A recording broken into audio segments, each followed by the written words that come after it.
Hello बच्चों, चलिए आज का हमारा प्रश्न सिद्ध कीजिए कि समांतर चतुर्भुज का क्षेत्रफल जिसके विकर्ण ए व बी द्वारा व्यक्त किए जाते हैं ए क्रॉस बी का परिमाण बट्टे 2 है।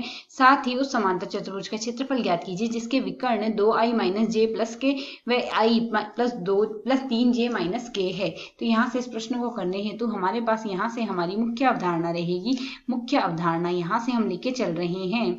हमारे पास यदि हम यहाँ से त्रिभुज का नियम देखें तो त्रिभुज की दो भुजाएं यदि हम यहाँ से देखते हैं, सबसे पहले इस चतुर्भुज को बना लेते हैं। यह चतुर्भुज हम यहाँ से कुछ इस प्रकार मान के चलते हैं।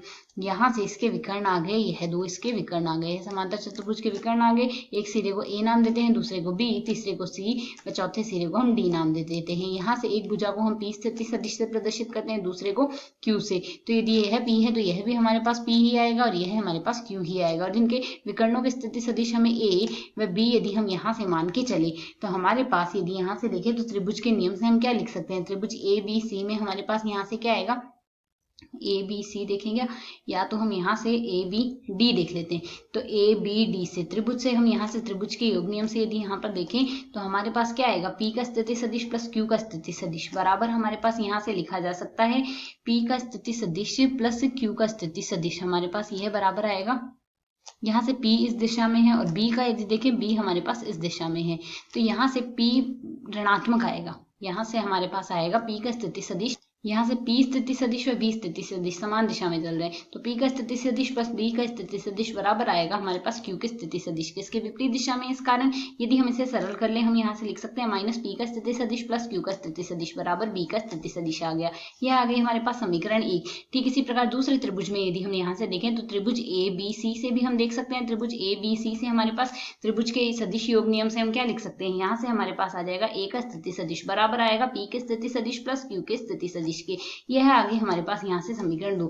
अब समीकरण 1 व 2 से यदि हम यहाँ से देखें, एक समीकरण से दूसरे समीकरण घटा देते हैं, 2 माइनस 1 कर लेते हैं, मान आएगा ए का स्थिति सदिश माइनस बी का स्थिति सदिश बराबर क्या आएगा, P प्लस क्यू का स्थिति सदिश माइनस माइनस P और प्लस में आ रहा है हमारे पास यहाँ से Q। इसे यदि हम यहाँ से सरल करते हैं तो मान हमारे पास यहाँ से क्या आएगा, इसे हम सरल करेंगे तो P प्लस P का मान आ रहा है हमारे पास यहाँ से 2P और Q से Q कट जाएगा, यह आ रहा है A माइनस B का मान। इसे यदि हम आगे और सरल करें तो मान हमारे पास यहाँ से क्या आ जाएगा, P का स्थिति सदिश यदि हम यहाँ से देखें तो यह बराबर आएगा A माइनस B और बट्टे में आएगा हमारे पास 2। यह आगे हमारे पास यहाँ से समीकरण 3। ठीक इसी प्रकार यदि हम यहाँ से दोनों समीकरणों को जोड़ दें 1 प्लस 2 से तो इस स्थिति में हमारे पास ए का स्थिति सदिश प्लस बी का स्थिति सदिश बराबर क्या लिखा जा सकता है, 2Q के बराबर लिखा जा सकता है। अर्थात Q का जो मान आएगा वह हमारे पास बराबर आएगा ए का स्थिति सदिश प्लस बी का स्थिति सदिश बट्टे में आ जाएगा 2। यह आगे हमारे पास यहाँ से समीकरण 4। तो यदि हम यहाँ से चतुर्भुज ए बी सी डी का क्षेत्रफल देखें तो चतुर्भुज ए बी सी डी का क्षेत्रफल संलग्न आसन भुजाओं के गुणन क्रॉस गुणा के बराबर होता है, अर्थात P क्रॉस Q के बराबर होगा। इसे यदि हम यहाँ से सरल करें, P व Q का मान प्रतिस्थापित कर देते हैं तो A प्लस बी बट्टे यहाँ से A माइनस बी आएगा। इसे हम लिखेंगे A माइनस बी बट्टे में आ रहा है 2 और क्रॉस गुणा में आ रहा है A प्लस बी बट्टे में आ रहा है हमारे पास यहाँ से 2। इसे यदि सरल करें 2 गुणा 2 हम बाहर लिख देते हैं तो 1 बट्टे 4 आ गए। यहाँ से सरल करेंगे तो A cross A plus b आ रहा है हमारे पास यहाँ से, और माइनस में मान आ रहा है B क्रॉस यहाँ से आएगा A प्लस बी। इसे यदि हम यहाँ A क्रॉस B आ रहा है हमारे A प्लस बी आ रहा है, यहाँ से माफ कीजिएगा A प्लस बी आएगा यह।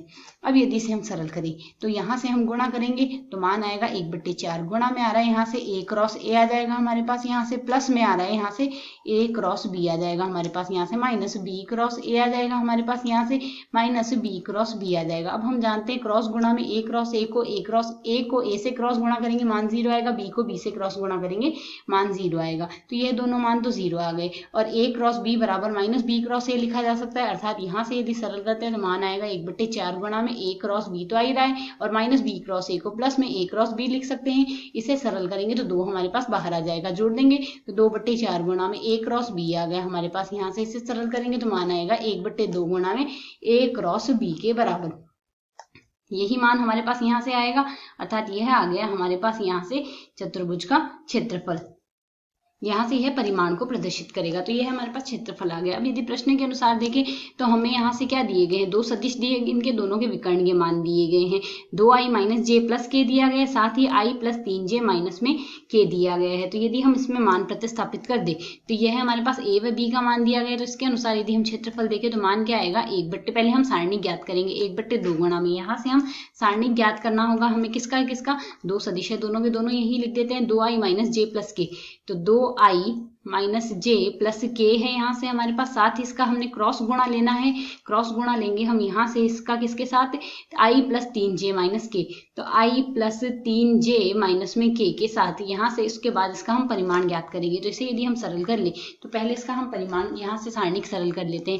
सारणिक सरल करने के बाद हम इसका परिमाण करेंगे तो i j k तो यहाँ आएगा। इसके बाद मान आएगा 2 माइनस 1 प्लस में 1, यहाँ से मान आएगा 1 3 माइनस 1। इस सारणिक को हम 3 गुणा 3 सारणिक को सरल कर लेते हैं तो मान हमारे पास यहाँ से बराबर आ जाएगा। फिर इसका हम परिमाण भी तो ज्ञात करेंगे, इसको हम पहले सरल कर लेते हैं। तो 1/2 गुणा, यहाँ से हमारे पास मान आएगा i गुणा में, यहाँ से 1 आ गया, माइनस में माइनस माइनस प्लस हो गया और माइनस का 3 आ जाएगा। माइनस जे गुणा में हमारे पास मान आ रहा है यहाँ से माइनस का 2 और माइनस का 1 आ जाएगा। प्लस के गुणा में आएगा 3 दूनी 6 प्लस में 1 आ गया हमारे पास। इसका परिमाण भी ज्ञात करेंगे तो मान हमारे पास यहाँ से क्या आ जाएगा, 1/2 गुणा में यहाँ से मान आएगा माइनस का 2i हो गया और यह माइनस 3 प्लस का 3j हो गया और प्लस का 7 k आ जाएगा। अब हम यहाँ से इसका परिमाण ज्ञात करेंगे तो परिमाण हमारे पास यहाँ से आएगा 1/2 गुणा में माइनस 2 का आएगा हमारे पास वर्ग, प्लस में आ रहा है हमारे पास अगला पद क्या है, माइनस का प्लस का 3 है तो प्लस का 3 का वर्ग और प्लस में 7 का वर्ग आ रहा है। यहाँ से इसको सरल कर लेंगे तो मान हमारे पास क्या आ गया, 2 का वर्ग आएगा 4। तो यह मान हमारे पास बराबर आ रहा है 1/2 गुणा में। यहाँ से मान आएगा हमारे पास 4 प्लस 9 प्लस 49। इसे सरल करते हैं, 49 और 1 आएगा 50 और यह आएगा हमारे पास 9 4 13, मान आ रहा है 63 का वर्गमूल, हम यहाँ 63 वर्गमूल बट्टे में 2, यह आ गया हमारे पास समांतर चतुर्भुज का क्षेत्रफल जो हमें ज्ञात करना था। आशा है समझ आया, धन्यवाद।